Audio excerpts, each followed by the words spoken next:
Before the first hint of dawn touched the sky, I felt a gentle push on my shoulder. At first I thought it was part of a dream, a soft voice calling me from far away. But when I opened my eyes, I saw my daughter standing beside my bed, her silhouette outlined by the pale blue light of early morning. "Amy, wake up, make some coffee and set the table." Her voice was strangely steady, almost rehearsed. Not the usual sleepy, soft tone she used whenever she woke me for school or prayers years ago. This time, she sounded older, colder. I blinked twice, trying to adjust my eyes. "Aisha, it's not even sunrise. What happened?" She didn't answer. Instead, she stepped back, rubbing her hands together anxiously, as if trying to stay calm. Her eyes didn't meet mine. That alone tightened something in my chest. Still half asleep, I got up. The floor felt colder than usual. The house was too quiet, unnaturally quiet, like the silence before a storm. As I walked toward the kitchen, I kept glancing back, but Aisha followed behind me in silence, watching me, pushing me forward with her presence.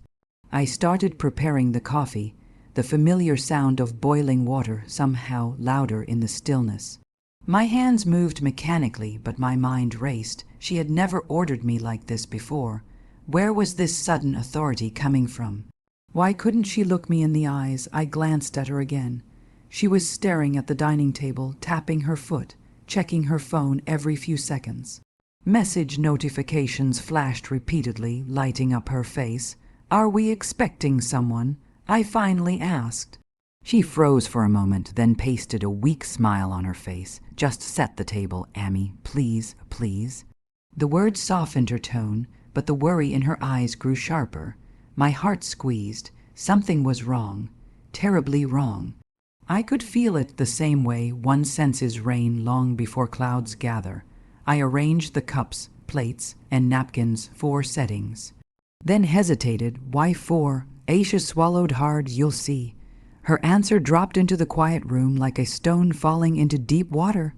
I opened my mouth to question her, but she quickly walked away, pretending she needed to get something from her room. Left alone, I stood there in the half-lit kitchen, the smell of coffee filling the air.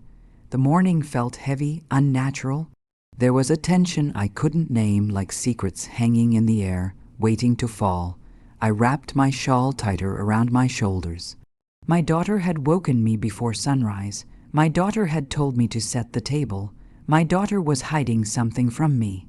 And, as the faint orange of dawn crept through the window, I sensed that whatever was coming would change my life forever. As dawn slowly melted into morning, the quiet house began to shift. I heard the faint sound of a car door closing outside, then another, footsteps multiple sets. Aisha rushed to the window, peeking through the curtains like she was waiting for someone she didn't want me to see before they entered. My heart tightened with unease. Before I could ask anything, the front door opened, and in walked my brother, his wife, and my cousin people, who rarely visited unless something was wrong or something was planned. I stood frozen near the kitchen counter, by you, at this time. My brother didn't hug me, didn't smile. He simply nodded, his expression stiff, his gaze slipping past me as if I were a stranger in my own home. My sister-in-law walked in behind him, carrying a folder thick with papers. She greeted me with a smile, so forced it almost looked painful. "Aisha called us," she said sweetly. "We have some matters to discuss." Matters, the word tasted bitter. Aisha avoided looking at me, her face pale, her fingers twisting nervously. She stood closer to them than to me, something that pierced me deeper than I expected. We all sat down at the table I had set. The coffee still steamed, but suddenly the aroma felt suffocating. My brother cleared his throat and finally looked at me with a strange mixture of authority and pity. "We didn't want to do this," he began, "but it's necessary." My stomach dropped. "Do what?" I asked, barely above a whisper. My cousin placed a stack of papers on the table. We're here to talk about the house and the business. I stared at them, confused. What about it? Aisha finally spoke, her voice trembling. Amy, they said you're not managing things properly. They said people warned them. They said you're stressed, you're forgetting things, you're unstable. Her last word hit me like a slap. I stared at her, my daughter, who could not even look up to meet my pain. Aisha, you believe this? I asked softly. She swallowed, tears forming but not falling. They showed me messages. They said customers complained. They said you signed wrong documents and that the house might be in danger. My sister-in-law gently placed a hand on Aisha's shoulder, pretending comfort. We're only trying to help her, you know, helping her protect what's hers. I felt a chill race down my spine. This wasn't concern. This was strategy. This was planned. Just then, I heard them whisper among themselves, "She'll agree. She's emotional. Once she signs, everything will be smooth." Aisha is convinced. That was the difficult part. The words were low, but not low enough. They thought I couldn't hear. They thought I was weak. They thought I was blind. But in that moment, I saw everything clearly. Aisha, my daughter, my heart had been pulled into their scheme. Manipulated, scared, turned against me. It felt like the room spun, the walls closing in. Betrayal has a sound. It is the sound of your child believing lies about you. Yet even as my chest tightened, something inside me hardened, not anger, not yet, but the early, cold beginning of resolve. I realized something powerful. If they thought I would break, they were about to learn who I truly was. For a moment, the room felt too small to hold all their lies. My brother sat back confidently. My cousin shuffled papers like a lawyer preparing for a case, and my sister-in-law kept rubbing Aisha's arm as if she owned her. I stood completely still. "Give me those documents," I said quietly. My cousin smirked. "It's better if we explain first. Aisha has already agreed. Aisha is my daughter." I interrupted sharply, my voice calm but edged with ice, "and I will see what she has agreed to." He hesitated, then slid the folder across the table. My hands were steady, surprisingly steady despite the storm inside me. I opened the folder. The first page was a legal application declaring me mentally unfit to manage property. Below it, another paper transferring ownership of my house to Aisha temporarily, but under the guidance of my brother. And then I saw it, my signature, copied, forged, crude yet close enough that someone unfamiliar might believe it. The air left my lungs. "Aisha," I whispered, lifting the paper, "did you see me sign this?" Her eyes widened in confusion and panic. "They showed me videos, messages. They said you already agreed. They said you were stressed and forgetting things. They said you didn't want to burden me." My brother leaned forward. "We're only protecting her future and yours. Don't make this difficult." I laughed, a bitter, broken laugh. "Protecting by taking my home, my business, by turning my daughter against me." My sister-in-law spoke with fake sweetness. "We only stepped in because you're alone. It's too much for one woman." I cut her off. "Stop pretending this is charity. You never helped me even when I begged for support after my husband died.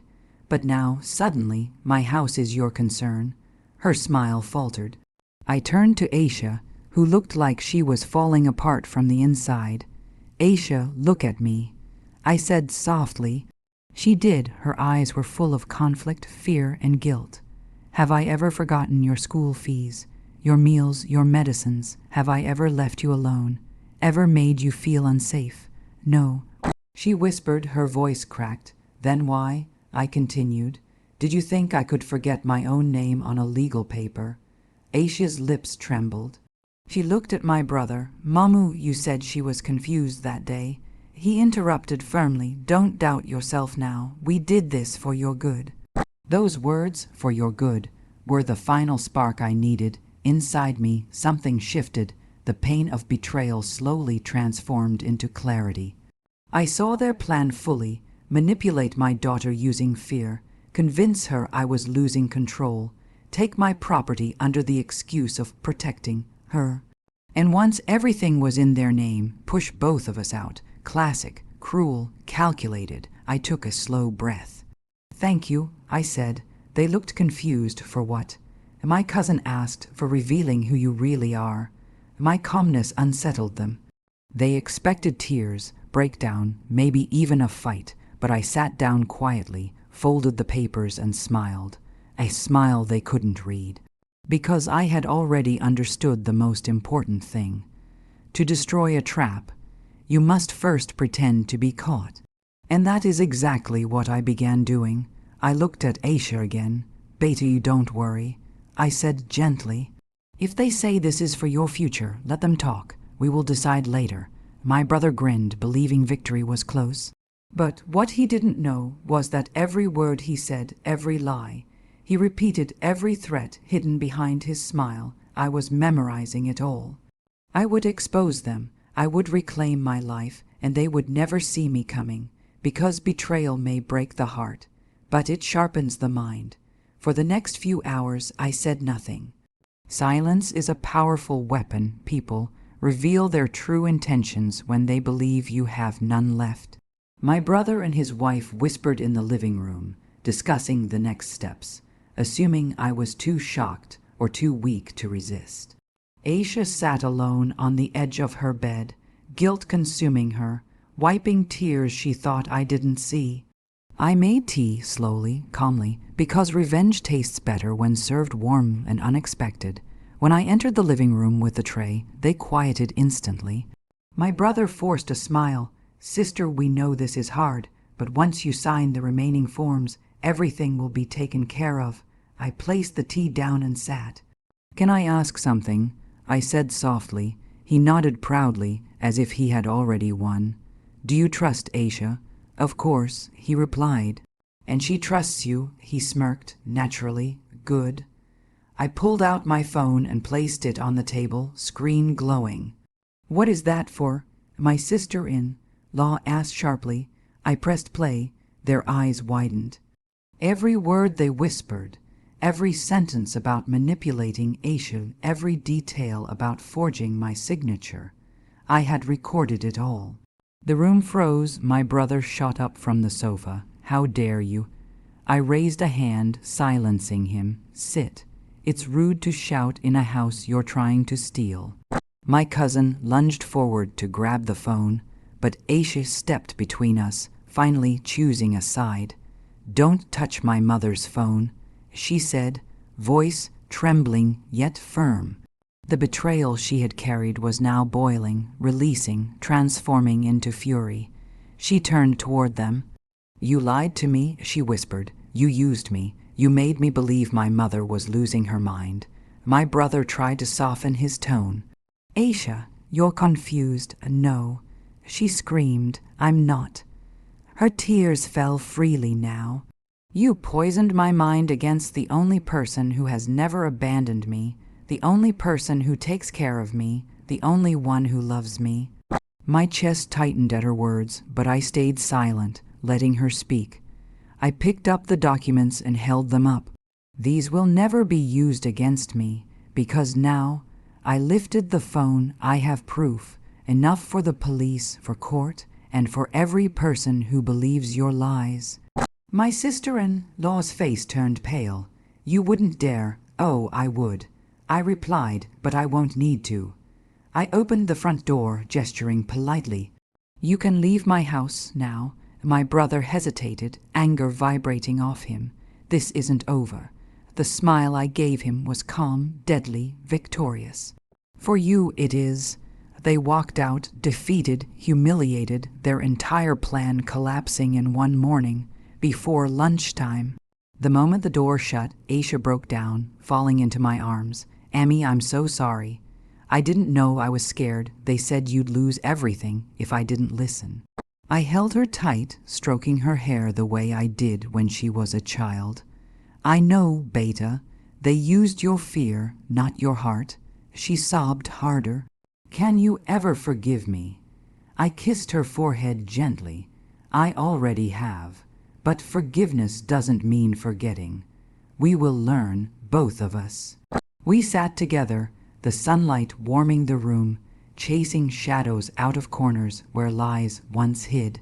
I stood up, closed the curtains, and brewed a fresh pot of coffee, the same coffee she asked for before sunrise. But this time, the house didn't feel heavy. It felt cleansed. Aisha joined me in the kitchen, quietly wiping the table, the same table I had set for betrayal, now reclaiming it for peace. I had lost nothing, they lost everything. My revenge wasn't loud, it wasn't violent, it was elegant. And the sweetest part, they never saw it coming.